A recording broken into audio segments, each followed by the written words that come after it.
So today's episode is not coming out live because the Wi-Fi wouldn't cooperate, but thanks for joining me. So it is Friday, and I always speak about a different aspect of love for my vlog, Thank Goddess It's Friday, because Friday is ruled by Venus. And today I was inspired by a conversation that I had with a sister, Priya, from India yesterday. And we were speaking about a mother's love. And this, of course, doesn't have to mean just those who have biological children, but the fierce maternal love that we have towards those that we've witnessed grow. So whether that's our pets or a niece or a nephew or our own children, but the power of that love. And anyone who's experienced the love perhaps of their grandmother, their nana, you know, that pure, unconditional love. I believe that there's a special bond that happens between the elders and the very young. Here in Bali, it's the elders that are the primary caregivers for the young, on the understanding that as we return to innocence, it helps us to be around the innocent. And of course the elders have the patience to care for children, yeah? On the understanding that in our 30s and 40s, when we're at the zenith of our adulthood, we're busy using our life force to create and do things in the world. But there's a special bond that happens between elders and the very young. And I believe this is because it sets them up to then be spirit guides for us when they pass. And we can call upon them, you know, just like in the Disney film Pocahontas, where her fairy godmother is the spirit in the oak tree, the tree dryad. And the word genie originally meant a helpful spirit from our genealogy, yeah, from our family tree. So it's very powerful to invoke the love of our ancestors, whether they're here or in the other realm. But in this conversation we were having yesterday, I was speaking about my daughter.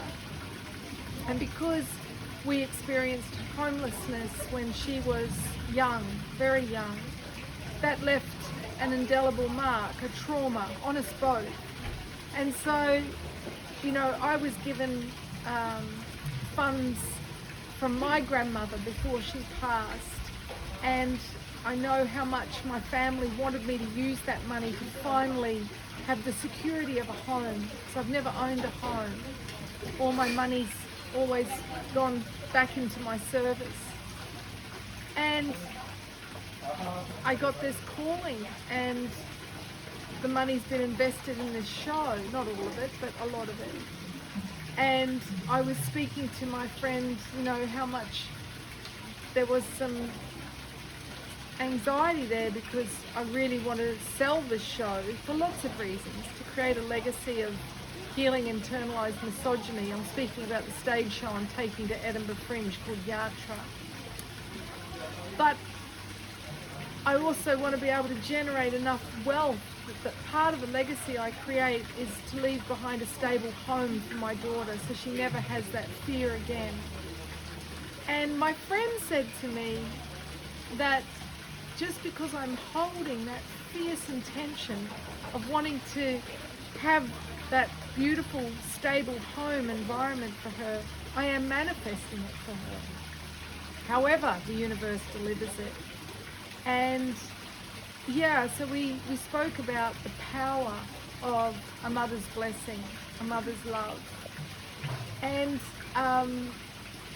yeah, when we think about the creatress energy of the feminine, you know, we have this power within our bodies, and all the indigenous cultures acknowledge the power of a woman's womb.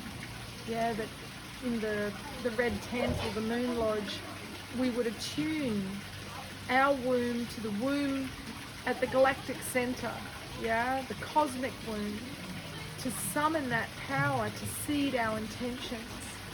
So we can do that consciously, just as when we worry for our children, that is an unconscious form of black magic, yeah, conjuring what it is we don't want, yeah, what we fear because of our own fears.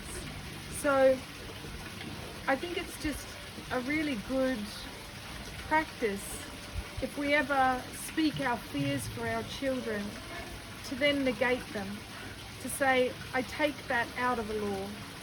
And that was a Reiki symbol to, negate what we've unconsciously spoken, so that we're taking responsibility for our words of power, the power of the spoken word.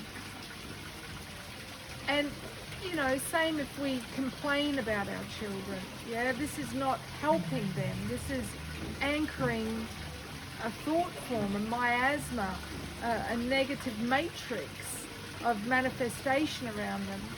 Instead, to speak words of focusing on what we are proud of them for, or celebrate their achievements, however small, it generates more positivity around our children.